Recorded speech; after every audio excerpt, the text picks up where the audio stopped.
그루터기를 위하여 부름받은 이사야라는 제목을 가지고 여러분들과 함께 말씀을 나누고자 합니다.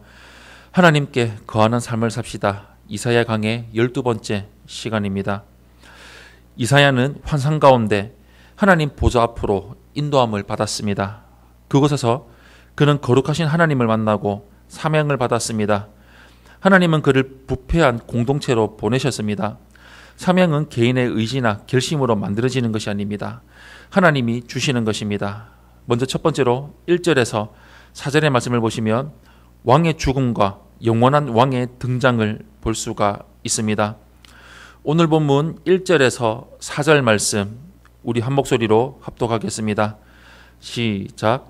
우시야 왕이 죽던 해에 내가 본즉 주께서 높이 들린 보좌에 앉으셨는데 그의 옷자락은 성전에 가득하였고 서랍들이 모시고 섰는데 각기 6날개가 있어 그 둘로는 자기의 얼굴을 가리었고 그 둘로는 자기의 발을 가리었고 그 둘로는 날며 서로 불러 이르되 거룩하다 거룩하다 거룩하다 만군의 여호와여 그의 영광이 온 땅에 충만하도다 하더라.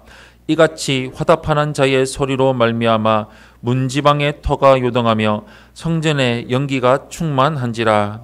아멘. 이사야가 높이 들린 보좌에 앉으신 주님을 본 시기는 우시야 왕이 죽던 해였습니다. 우시야 왕은 경제적인 부흥을 이루었고 국제적으로도 나라의 위상을 높였으며 하나님을 경외하던 사람이었지만 교만해짐으로 하나님께 벌을 받아서 외롭게 죽어갔습니다. 그의 죽음은 나라 전체에 엄청난 충격을 주었을 것입니다. 백성이 나라의 안위를 걱정하며 불안해하던 때에 하나님이 이사야를 부르셨습니다. 하나님의 옷자락이 성전에 가득했고 하나님을 모시고 선 스랍들은 하나님의 지극히 거룩하심을 찬양했습니다. 화답하는 자의 우렁찬 소리로 인해서 문지방의 터가 요동하며 성전에는 연기가 가득했습니다. 인간왕의 죽음과 영원한 왕의 모습이 대조되는 장면입니다. 위태롭고 불안한 시기에 하나님이 압도적인 영광을 보여주셨습니다. 우리의 진정한 왕이신 하나님은 지금 이 순간에도 우리의 삶을 다스리시며 홀로 높임을 받으십니다. 두 번째로 5절에서 7절의 말씀을 보시면 정결의식을 볼 수가 있습니다. 5절에서 7절 말씀 우리 한 목소리로 합독하겠습니다. 시작. 그때에 내가 말하되 화로다 나여 망하게 되었도다. 나는 입술이 부정한 사람이요 나는 입술이 부정한 백성 중에 거주하면서 만군의 여호와이신 왕을 베었음이로다 하였더라. 그때에 그 스랍 중에 하나가 부젓가락으로 제단에서 집은 바 빈 숯을 손에 가지고 내게로 날아와서 그것을 내 입술에 대며 이르되 보라 이것이 내 입에 닿았으니 내 악이 제하여졌고 내 죄가 사하여졌느니라 하더라. 아멘. 하나님의 임재가 가득한 공간에서 이사야는 자신의 죽음을 직감합니다. 하나님 앞에 선 인간은 자신의 부정함 때문에 죽고 싶을 정도의 부끄러움과 고통을 경험하고 탄식할 수밖에 없습니다. 이사야는 자신의 입술이 부정하며 입술이 부정한 백성 중에 거주하면서 만군의 여호와이신 왕을 베었다고 고백합니다. 감사한 것은 죄인인 인간은 스스로 정결하게 할 수가 없지만 하나님은 죄악 가운데 탄식하는 자를 깨끗하게 하신다는 것입니다. 스랍 중 하나가 제단에서 숯을 집어들고 날아와 이사야의 입술에 대고 죄사함을 선언합니다. 우리가 하나님의 일을 하기 전에 선행해야 할 것은 하나님께 죄를 자백하고 용서를 받는 것입니다. 마지막 세 번째로 8절에서 13절의 말씀을 보시면 보냄받은 자와 남겨진 그루터기를 볼 수가 있습니다. 8절에서 13절 말씀 우리 한 목소리로 합독하겠습니다. 시작. 내가 또 주의 목소리를 들으니 주께서 이르시되 내가 누구를 보내며 누가 우리를 위하여 갈고 하시니 그때에 내가 이르되 내가 여기 있나이다 나를 보내소서 하였더니 여호와께서 이르시되 가서 이 백성에게 이르기를 너희가 듣기는 들어도 깨닫지 못할 것이요 보기는 보아도 알지 못하리라 하여 이 백성의 마음을 둔하게 하며 그들의 귀가 막히고 그들의 눈이 감기게 하라.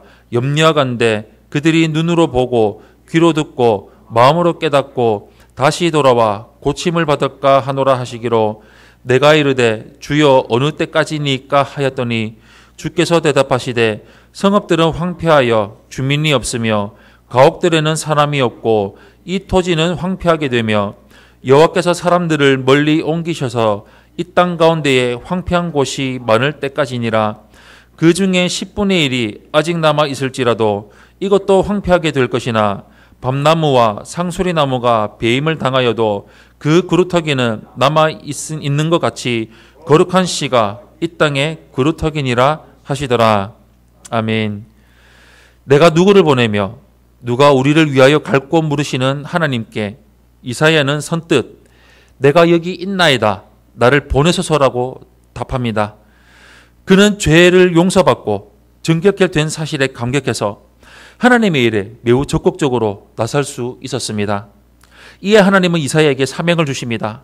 그런데 그 사명이란 백성을 깨우치는 일이 아니라 도리어 둔하게 하는 일이었습니다. 이는 백성이 하나님의 말씀을 거부한 데 따른 심판이었습니다. 하나님은 유다 성읍이 황폐해져서 주님이 다 사라지고 토지도 황폐해져 아무것도 남지 않을 때까지 심판을 멈추지 않을 것입니다. 하나님은 때로 완전히 망하게 하시고 기존에 있는 것들을 모조리 없애버리십니다. 하나님이 주시는 사명을 이해할 수 없을지라도 사명을 받은 자는 순종해야 합니다.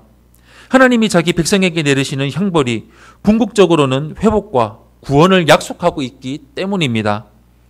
하나님을 믿고 사명에 순종하기를 바랍니다.